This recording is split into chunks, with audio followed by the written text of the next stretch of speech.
We've been studying about what happened after Jesus left. What continued. You know, last week we talked about that Peter and John were the instruments God used to heal a man of his lameness. He had been crippled for 40 years. His whole life he'd been crippled, and he was 40 years old. And this caused quite a commotion.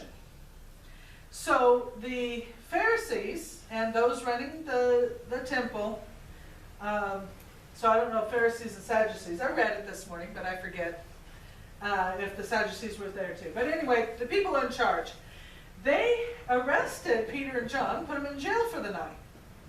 The next morning, they brought them in front of them and they began to quiz them. They said, what happened?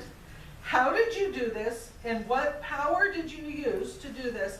Peter and John told them, we did this in the name of Jesus. In fact, Peter preached to them a sermon.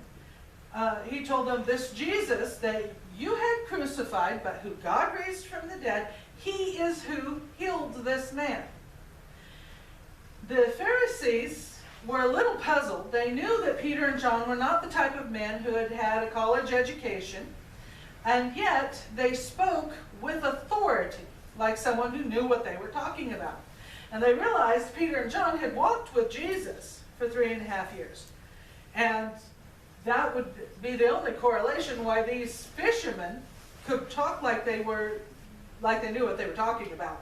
And they were very confident about what they were talking about.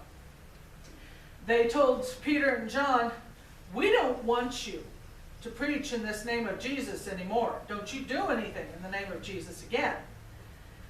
And Peter and John said, well, do you think God would rather we listen to him or to you?